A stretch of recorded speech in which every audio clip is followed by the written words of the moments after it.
A toda la gentecita bella que nos está viendo, que también nos está escuchando, nos encontramos un día más acá en Salud en tu Barrio. Y el día de hoy justamente también les acompaña, como siempre, acá Gennaro Córdoba. Y en este caso la oportunidad de hoy tenemos una nueva invitada para conmemorar el Día de la Tuberculosis, que fue el día 24 de marzo. Con ustedes les presento a Giselle Pinochet. Giselle, mucho gusto, qué bueno que pudiste venir. Cuéntanos un poquito, preséntate para que la gente te vaya conociendo. Hola a todos y todas. Mi nombre es Giselle, soy kinesióloga del CESFAM Juan Pablo II. Trabajo acá en la comuna hace más o menos 9 años y estoy a cargo hasta el día de hoy de tuberculosis en nuestro programa que tenemos, mal conocido, o conocido como tuberculosis. Este es un programa que se llama PROCET, en el diminutivo que tiene, que principalmente se enfoca en la prevención y en el tratamiento a las personas que padecen de esta enfermedad. Perfecto, o sea que hasta el día de hoy aún mantienes tus funciones como encargada del programa. Mira, qué mejor que hablando de una temática álgida como es esta enfermedad, el hecho de que tú te encuentres a cargo de este programa. Así que vamos a sacarle el jugo y vamos a aprovechar de hacerle varias preguntitas, pero vayamos nuclear, es decir, vayamos en el centro del tema de lo que vamos a hablar hoy.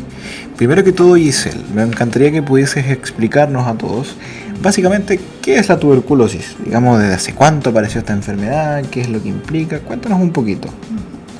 Bueno, la tuberculosis es una enfermedad infectocontagiosa, la cual cualquiera de nosotros se puede infectar. Está dada principalmente por una micobacteria, que es la bacteria de Koch, que produce esta enfermedad y se aloja en nuestro cuerpo, ¿ya?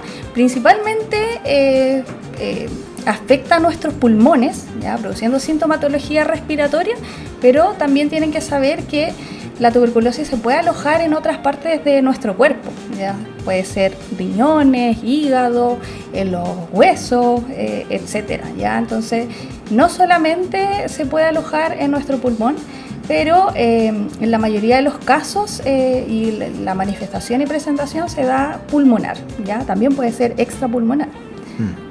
O sea, digamos que lo más habitual es como en la zona del pulmón. Exacto. Pero se puede dar en otros sectores. Exacto. Ahora bien, se puede alojar en otros sectores. Se puede alojar. Mira, antes de que vayamos de lleno con el cómo sucede, digamos, de qué forma se contagia, me interesa mucho que hablemos un poquito de esta enfermedad. Conozcamos el nombre de esta enfermedad y la historia un poquito de más o menos de qué es lo que trata. Porque te cuento algo de lo que yo escuché alguna vez. Creo que fue por el 1940, no te voy a chamullar tanto, ¿ya? Pero recuerdo que esta enfermedad muchos años atrás no tenía cura. Y era una enfermedad letal donde creo que bajó mucho la población de las personas quienes padecían esto. De hecho, creo que como no existía una forma de tratarlo adecuadamente esta enfermedad, se empezaron a generar como hospitales de tuberculosis. Creo que el hospital Los Maintenes en algún momento se habrá escuchado. Y la gente se aislaba básicamente porque estaban intentando reducir el nivel de contagio de las personas. Pero que en realidad, si lo pensamos a grosso modo, era una forma de ir a morir a otro lugar, para no volverse un agente contagioso.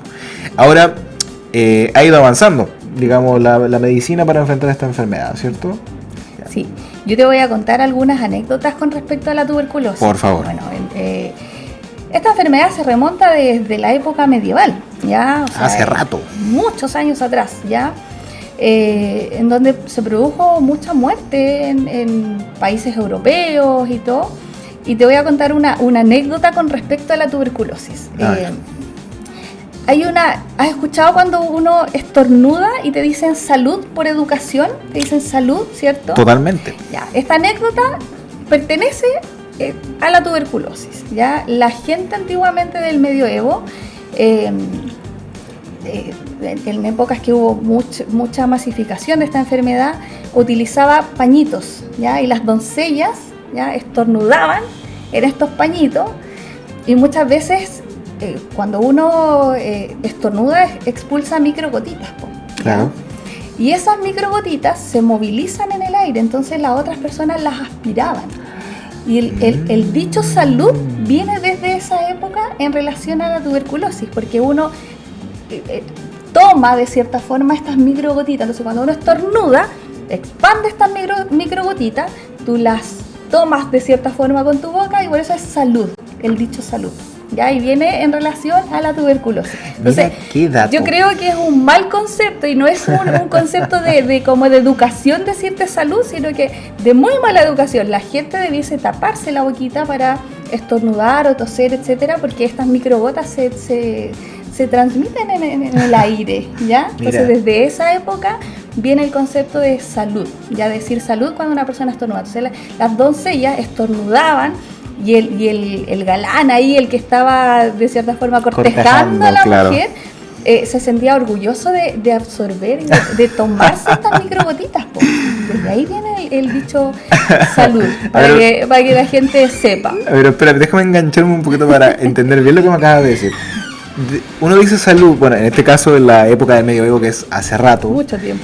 Decían salud porque se estaban bebiendo las microgotitas de la persona. O sea que si yo tengo enfrente a cualquier persona en la calle, en la micro, y alguien estornuda y yo digo salud, es porque me estoy bebiendo las microgotitas de él. Exacto. Mira, a partir de hoy día no vuelvo a decir salud. No es un concepto de buena educación, al contrario. Oye, qué raro que se haya... Yo creo que, claro, si lo vemos como a nivel social, yo creo que se transformó en una medida de educación, sí, porque es básicamente decir una palabra que tiene una connotación positiva, que es salud. De hecho, ¿sabes qué? El anécdota que me acabas de contar me hace mucho sentido, no es igual, pero se parece un poco cuando uno chocaba las copas también en la antigüedad, ¿cierto? Que uno decía salud y chocaba la copa porque podía estar envenenada. Entonces la forma de corroborar si es que mi vaso estaba envenenado o nos moríamos los dos era chocando la copa para que se intercambiaran los líquidos, ¿cierto? Oye, mira, qué interesante. Síguenos contando un poquito más también de... Bueno, ya sabemos cómo se remonta, ¿cierto? ¿Cómo fue avanzando en el tiempo esta enfermedad? ¿Qué fue lo que ocurrió a nivel social? Cuéntanos un poco. Bueno, primero te voy a mencionar un poquitito la sintomatología para poder detectar la tuberculosis. La primera sintomatología es tos con flema, ¿ya? Tos con secreción, que puede extenderse desde 14 días en adelante. O sea, si una persona está con tos y esta tos se acompaña de secreciones, por más de 2 semanas por lo menos, uno tiene que ir pensando qué puede ser esto, ¿ya? Si se expande por eso, pues se prolonga por eso esa cantidad de días, ¿ya? Pero además tenemos que saber que se puede acompañar de fiebre, que si principalmente se exacerba o aumenta en las noches, también ahí podemos ir diciendo, chuta, algo está pasando en mi cuerpo, que sobre todo en la noche se está presentando esta fiebre, ¿ya? Se puede acompañar también de sudoración nocturna, y por eso principalmente en las noches muchas veces se exacerba, y son personas que llegan a la consulta y te dicen, sabe que yo estoy tosiendo hace más de 14 días, más de 2 semanas, llevo con esta tos, boto secreciones, en las noches me da fiebre, sudo mucho en la noche, ¿ya? Pero también se puede acompañar de pérdida de peso rápida en el tiempo, digamos, de una persona que bajó mucho de peso muy rápidamente. También hay sospechar de la tuberculosis, ¿ya? Y existen algunas otras sintomatologías, ¿ya? Que pueden estar dadas también, bueno, también si vemos en estas secreciones sangre, también hay que sospechar de tuberculosis y decir, algo está pasando aquí en mi cuerpo que está generando esta secreción con sangre, ¿ya? Existen factores de riesgo también que pueden estar asociados, y principalmente si vemos que dentro de un núcleo familiar o dentro de nuestra familia hay un integrante que haya padecido tuberculosis o esté cursando la infección, también sospechar y decir, chuta, yo estoy en contacto con esta persona y puedo también presentarla, ¿ya? Como la transmisión es a través de las microgotitas, que es, como te decía yo ahí, cuando uno tose, estornuda, se mantienen en el aire por cierto tiempo, yo puedo aspirarlas también, ¿ya? Y contagiarme de esta forma. Es decir, la enfermedad se transmite a través de persona a persona, ¿ya? Pero tampoco se vale o vale si es que yo estoy aquí al lado tuyo conversando por un rato y, no sé, tosí. No te vas a contagiar al tiro, ¿ya? Ah, perfecto. Existe ahí también un poco de de desconocimiento muchas veces de la gente, de alarmarse y decir, chuta, esta persona le detectaron tuberculosis, yo estuve con ella un ratito a tal hora, no sé qué, y se enciende la alarma, ¿ya? Tienen que darse ciertas condiciones también para que esa persona adquiera la enfermedad, ¿ya? Y es convivir, estar bajo un techo por cierto tiempo, ya, si yo trabajo contigo, estar en una oficina que tenga, digamos, que cumpla con ciertas condiciones para poder decir, ya, tú eres una persona contagiada. Un contacto, ¿ya? Más que nada ahí sería un contacto, ¿ya? Entonces, todo ese conjunto de cosas uno tiene que ir viendo para ir sospechando si es que puedas estar contagiado o ir descartando. Mira, tú nombraste varios síntomas interesantes, pero creo que algunos, incluso netamente por ignorancia, y obviamente también me incluyo, pueden confundirse con alguna otra enfermedad respiratoria. De hecho, creo que de los que dijiste, naturalmente aparece mucho la tos con flema, y que uno también, como renegarse a ir a los controles médicos, le dice, se me va a pasar una semana lo mismo. Pero ya empieza a ser llamativa entonces una tos con secreción durante 14 días, ¿cierto? El hecho de la sudoración y la fiebre, claro, una persona puede hablar, no, mira, es gripe, porque todos están teniendo gripe, pues, y algo que se dice mucho, que yo lo escucho harto, y también lo he dicho, es como, no, un virus en el aire. Exacto. No sabemos qué virus es, pero anda un virus. Yo creo que entonces, quizás un síntoma, que si tú puedes opinar igual, un síntoma muy característico sería como la secreción con sangre, ¿no? No necesariamente característico, pero sí.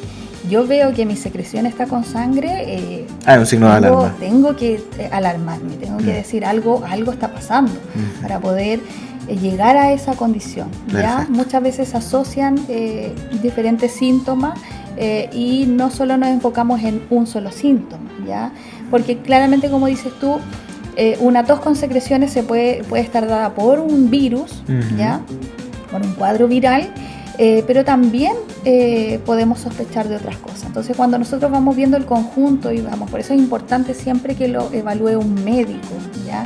No diagnosticarse a través de Google, ni automedicarse, porque pueden ser diferentes cosas, ¿ya? Lo que sí la gente tiene que saber muchas veces es que el comportamiento de un virus con respecto a el comportamiento de una bacteria va a ir dando ahí las luces también, ¿ya? El virus tiene un inicio y un final, ¿ya? Siempre explicamos que el virus empieza la sintomatología, llega a un pic de sintomatología donde una persona se puede sentir así súper mal, estoy con tos, las secreciones, fiebre, no sé qué, y luego de unos días baja la sintomatología y el cuerpo se defendió, logró salir de este virus y disminuyen los síntomas y van saliendo del cuadro. Entonces tiene un inicio y un final que puede prolongarse desde 3, 5 días hasta una semana, 10 días, ¿ya? Entonces, eso es la principal diferencia, ¿ya? Entonces, si nosotros vemos que es una tos que se prolonga, por eso es importante determinar si la persona ha tosido con estas secreciones por más de 14 días, por más de 2 semanas, es que ya podemos ir descartando un virus y ir diciendo, ¿sabes qué? Puede ser otra cosa. Perfecto. Y ahí viene ya el estudio más a fondo y decir, ya, vamos a pedir y solicitar otro tipo de exámenes que tenemos, podemos hablar un poquito también del examen para detectar la tuberculosis, que se hace en los diferentes CESFAM. Pero hay una prueba como tal para confirmar o descartar solo la tuberculosis. Exactamente. Hay un examen específico que es súper rápido de hacer, es muy fácil, de hecho es un examen que se hace de forma inmediata en el CESFAM o al CESFAM donde consulten. Se puede solicitar que es un examen de esputo, que básicamente consiste en botar un poquito de flema para poder analizar esta secreción en un laboratorio y determinar si es que efectivamente da positivo o descartamos la tuberculosis, ¿ya? Es un examen rápido que créeme que el programa como tal a nivel nacional es tan estricto, es tan así cuadradito. Ellos tienen ahí sus laboratorios especiales para poder analizar estas muestras, ¿ya? Entonces es un examen que es accesible a toda la comunidad. También la gente tiene que saber que el programa PROCET es un programa universal, ¿ya? Es un programa en donde nosotros realizamos atenciones no solo a los pacientes que están inscritos en nuestro CESFAM, ¿ya? Es un programa que abarca también a otro tipo de población que no necesariamente está inscrita con nosotros, ¿ya? Entonces, es tan cuadrado el programa y es tan, más que nada, es importante la detección precoz de la tuberculosis, porque cuando uno detecta precozmente se inicia un tratamiento de forma rápida y a consecuencia de eso llevamos a controlar esta infección a nivel nacional, ¿ya? Y además de eso logramos aumentar la sobrevida de la persona y logramos que no llegue a la muerte, ¿ya? Por supuesto. Finalmente esta enfermedad puede llevar a la muerte a una persona, ¿ya? Pero si la controlamos a tiempo es totalmente curable, ¿ya? Mira, o sea, hay un panorama muy distinto ahora. Es un panorama totalmente diferente y hay mucha gente que no consulta por miedo, por temor. Todavía existe ese miedo de decir, ya me van a diagnosticar esto o me voy a morir. A mí me ha pasado, y esto también como anécdota, he tenido juntas con ex compañeros del colegio que hoy día inclusive siendo profesionales de otras áreas, no del área de la salud obviamente, me dicen, oye, tú estás a cargo de ese programa, y es como, oye, pero si la tuberculosis no estaba erradicada en Chile. Mira. Entonces, hasta hace un tiempo atrás estuvo tan bien controlada que se llevaron los niveles, estuvimos con niveles tan bajos que se pensó que podía estar erradicada, ¿ya? Lamentablemente luego de eso vino pandemia.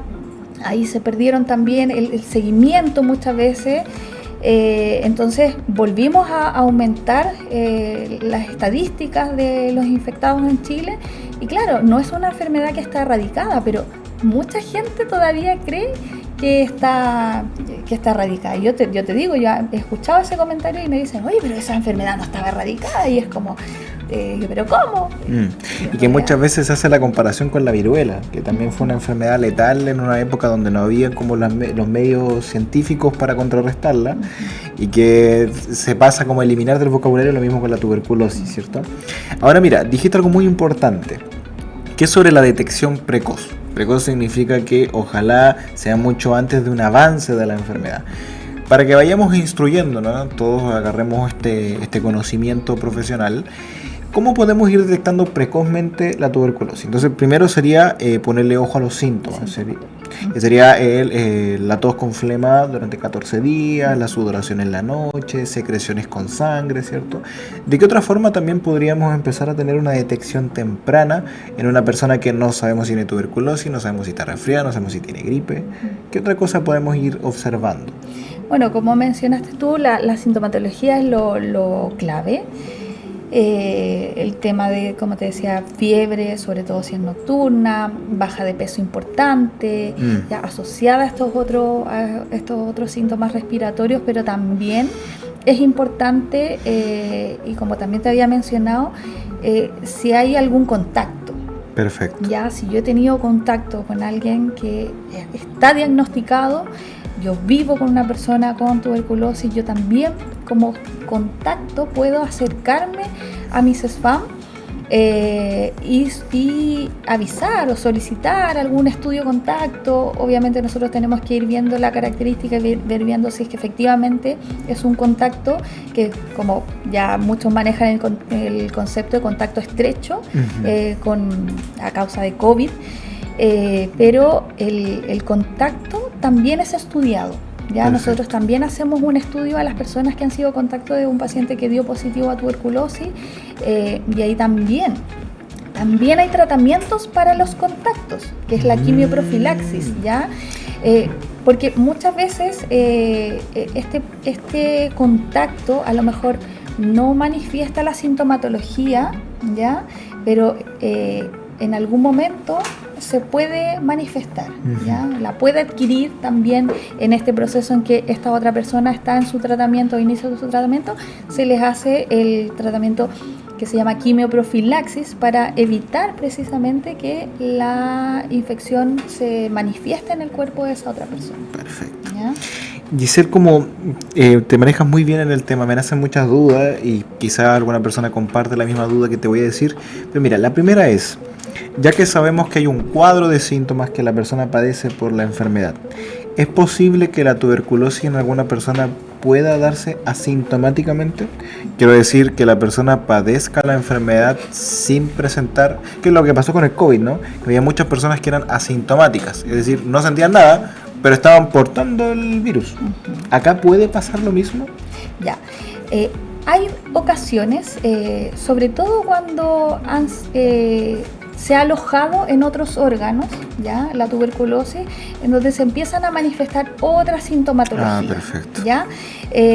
Por ejemplo, cuando hay alojo, digamos, en el hígado, en los riñones, también podemos presentar otra sintomatología más asociada al órgano que se está viendo afectado, ¿ya? Pero ahí también es más complicado de ir detectándolo y hay que hacer otro tipo de estudio. Y es digamos, menor porcentaje, mucho menor porcentaje, ¿ya? Se da poquito. Se da mucho menos, por ejemplo, en los casos que tenemos alojamiento en la piel, por ejemplo, por alguna herida, que es constante y que no sana. Entonces, también ahí hay que hacer un estudio más acucioso para determinar qué es lo que está haciendo que esta herida a lo mejor no cierre. Si tengo manifestación renal, si tengo manifestación hepática, ¿ya? Entonces, ahí también se va haciendo otro tipo de estudios, ¿ya? Pero en estos casos es un poco menos en proporción a la tuberculosis pulmonar, ¿ya? Perfecto, que es, como decíamos, la más habitual. Que es la más habitual, ¿ya? Y Giselle, y es la más peligrosa. Es la más peligrosa. Es la más peligrosa porque como se transmite de persona a persona a través de estas microgotitas, ¿ya? Yo siento que en la actualidad la gente tiene mayor conciencia con respecto a los cuidados que uno tiene que tener. Y ahí podemos hablar un poquitito de cuáles son los cuidados para prevenir el contagio, ¿ya? Y qué es lo que tenemos que hacer si es que tenemos una persona contagiada en nuestra casa, ¿ya? Pero es importante manejar también la prevención, ¿ya? Como con COVID nosotros vimos un cambio y la gente hoy día usa mucho más mascarilla que antes.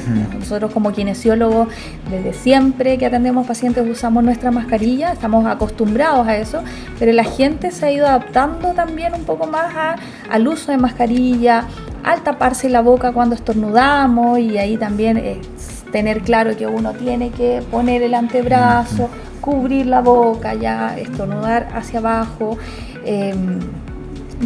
tener las medidas de ventilación también, por ejemplo, en la casa, ventilar cada cierto tiempo en las casas, limpiar la superficie, eso también es muy importante, y no solo con tuberculosis, sino que también con las infecciones respiratorias. Se nos viene el invierno, como kinesióloga respiratoria también siempre estar haciendo esas prevenciones, ¿ya? Porque existen también otros virus que también circulan en el aire a través de estas microgotitas que te explicaba, y hay que tener esas prevenciones, el lavado de manos, ¿ya? Ventilación de los espacios, ¿ya? Por ejemplo acá que están en un lugar cerrado, siempre tener la precaución de ventilar, ¿entiendes? Entonces eso como medida preventiva, ¿ya? No solo de la tuberculosis. Y que además que uno para el invierno empieza a hibernar también, entonces uno empieza a taparse harto, a cerrar harto las ventanas. Pero la duda que más me surge, mira, ya entendemos qué genera el cuerpo, ya sabemos cuál es la más riesgosa, ya sabemos de dónde antecede esta enfermedad. ¿Qué es lo que podríamos empezar a ver ahora, o a detectar, por así decirlo, con respecto a los factores de riesgo que implica la tuberculosis? Sí, existen factores de riesgo, y bueno, nosotros como medida preventiva también hay ciertas estrategias que uno va focalizando en ciertos grupos que uno va viendo en nuestros diferentes centros de salud, por ejemplo. Usuarios que tienen alguna patología crónica respiratoria de base, les hacemos cada cierto tiempo también este estudio, este examen que te decía anteriormente de la flema, de las secreciones. Los pacientes, usuarios con enfermedades crónicas, metabólicas, diabetes, hipertensión, inmunodeprimidos también, son grupos que tienen mayor riesgo, ¿ya? Pero tenemos también otros grupos de riesgo que son, por ejemplo, extranjeros, grupos que viven en condición de calle. Tenemos grupos también de riesgo o más vulnerables que son personas que están privadas de libertad, ¿ya? Entonces ahí también hay un porcentaje en donde vemos mayor concentración de casos positivos de tuberculosis, pero cuando ya vemos estos factores de riesgo, hacinamiento, por ejemplo, también si nosotros detectamos en una familia que hay hacinamiento, y precisamente por esto que te decía yo, de la ventilación, de los espacios reducidos, en donde también tenemos que prestar mayor atención. Perfecto. ¿Ya? Y ellos son grupos de mayor riesgo. De mayor factor de riesgo. Me nace la última duda, Giselle. Mira, te cuento, yo trabajé en el servicio de urgencias y al menos en 5 ocasiones, yo creo, vi personas que ingresaban con tuberculosis. Y de las 5, o más incluso, 4 de las 5 no estaban tratados. Los vi, de hecho, ingresar al equipo que trabajó la persona con un traje de aluminio. No sé si estaré correcto o no. Y lo otro es que de las 4 personas coincidió el 100%, que ahí va mi duda, si es que tiene que ver el problema o el consumo problemático de drogas. Es un factor de riesgo también, ¿ya? Dentro de los grupos de riesgo están los consumidores de droga, pero también está en relación por este poco cuidado. Muchas veces intercambian no sé, cigarros, lo que puedan estar fumando, están en espacios juntos mucho tiempo, comida, utensilios y cosas así, ¿ya?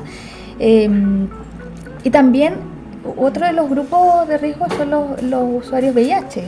También siempre les solicitamos el examen por la inmunosupresión, ¿ya? Pero como te digo, hay usuarios que son más de riesgo que otros, en proporción, digamos. Y con respecto al otro que me mencionabas, de como usar este traje como del espacio, aislamiento, ya más que nada van como medidas de protección que uno tiene que tener como funcionario de salud muchas veces, ¿ya? Nosotros, bueno, otro de los grupos de riesgo somos nosotros mismos. Exactamente, los funcionarios ustedes de salud, están expuestos ya nosotros estamos expuestos constantemente, atendemos usuarios, yo por lo menos nosotros que trabajamos en el área respiratoria, estamos atendiendo constantemente pacientes que pueden tener sintomatología respiratoria y una de las sospechas puede ser tuberculosis, ¿ya? Entonces tenemos que tener estas medidas de prevención de contagio totalmente, ¿ya? Entonces cuando tenemos un paciente que es positivo, si bien no tenemos que, y es algo que siempre les digo a las chiquillas del CESFAM que no manejan tanto el área, no se alarmen tanto, porque tampoco tenemos que hacer sentir al paciente cómodo también con nosotros y con nuestra atención, ¿ya? Y saber que como te decía también al principio, que si yo estoy conversando aquí al lado tuyo un ratito, va a haber muy poca probabilidad de que yo te vaya a contagiar. ¿Me entiendes? Entonces, vamos a que te diga salud. Claro, que te estornude en la cara. Ya, pero como prevención para nosotros y cuidado de nosotros, siempre debiésemos tener nuestra implementación, digamos, nuestras medidas preventivas, ¿ya? O sea, lo mínimo para nosotros es usar una mascarilla, nuestros guantes, cuando estamos en contacto con el paciente. Entonces, también para que la gente no se sienta incómodo con eso, tienen que saber que nosotros también tenemos que cuidarnos, ¿ya? Están obligados a cuidarse. Exacto, ¿ya? Entonces, si fuese por eso, nosotros estaríamos siempre enfermándonos, por ejemplo, y exponiéndonos a ese riesgo. O sea, nosotros también tenemos familia, ¿ya? Y eso es lo que Son muchas personas, veces no ve la gente. Yo tengo una hijita, por ejemplo, chiquitita, entonces es uno la que tiene que cuidarse. Y créeme que yo, en lo personal, siempre las veces que me enfermo es porque mi hija me contagió, no porque me enfermé con un paciente, ¿me entiendes? Porque tenemos que tener esas medidas de seguridad. Y a mi hija yo la beso, la abrazo, entonces obviamente ahí ya hay otro contacto, ¿me entiendes? Pero cuando las personas a veces se sienten incómodas de que nos ven ahí con nuestros implementos y se sienten como, de cierta forma, no sé cómo decirlo. Mira, a mí se me ocurre una frase, con todo el permiso, que es como, muy coloquialmente uno lo dice como bicho raro, porque como, oye, ¿por qué tanta parafernalia para...? Sí, sí. En tiempos de COVID lo vimos mucho más, porque obviamente era un virus desconocido para todos, ¿ya? Entonces, se nos recordó de cierta forma que tenemos que mantener las medidas de prevención, ¿ya? Pero que la gente no se sienta invadida, no se sienta discriminada, no se sienta incómoda, porque es algo que nosotros tenemos que hacer. Y muchas veces me ha pasado que la gente se siente incómoda de vernos así. Y claramente, como tú me dices, es con este traje así como medio espacial. Hay algunos que ocupan más o ocupan menos implementos, pero tienen que saber que no es algo discriminatorio tampoco. Es algo necesario. Sí, sí. Perfecto. Giselle, ahora de todo lo que hemos podido conversar, no sé si te gustaría agregar algunas últimas palabras para poder entregarle a la gente después de todo lo que hemos aprendido hoy. Bueno, yo creo que deben sentir la confianza de acercarse a los diferentes centros de salud a los que pertenezcan dentro de nuestra comuna u otra, porque hoy día la tuberculosis es una enfermedad totalmente prevenible, tratable y curable, ¿ya? Las personas que dan positivo a esta infección muchas veces y siguen sus tratamientos como debe ser, salen bien de esto, no tienen consecuencias catastróficas como mucha gente puede pensar, ¿ya? También decirles que si bien los tratamientos son largos, ¿ya?, son muy efectivos. Chile tiene políticas públicas sanitarias con respecto a esta infección muy estructuradas, ¿ya? Entonces, muchas veces nosotros estamos muy pendientes de estos pacientes, que no se vayan a agravar, y tenemos todo lo necesario para que la persona pueda salir bien adelante con esta infección o esta patología, esta enfermedad, digamos, ¿ya? Entonces, que la gente sienta esa seguridad de acercarse a nuestros centros de salud y hacer las consultas para poder determinar si es que pueden estar cursando esta infección o no, y que van a tener la tranquilidad de que se les hace un seguimiento. Como es tan estructurado el programa, se les hace un seguimiento, se les acompaña durante todo el proceso, se acompaña a las familias, ¿ya? Entonces, yo creo que tengan la confianza, ¿ya? Muchas veces la gente dice, no, yo no voy a ir al médico, no voy a consultar, porque pierden un poco la confianza en los profesionales o en el mismo sistema, ¿ya? Eso. Yo creo que hay que tener la tranquilidad de que es una enfermedad totalmente prevenible, tratable y curable, ¿ya? Perfecto. Bueno, entonces a cuidarse, a tener en cuenta los cuadros sintomáticos y todo lo que hablamos hoy día, y evitar decir salud cuando una persona estornude o tosa. Agradecemos mucho tu visita, Giselle, espero que estés muy bien, y a todas las personitas que nos escucharon y que nos acompañaron el día de hoy. Muchas gracias. Chaito. Llegamos al término de esta edición de Salud en tu Barrio, aquí en Radio Lampa FM.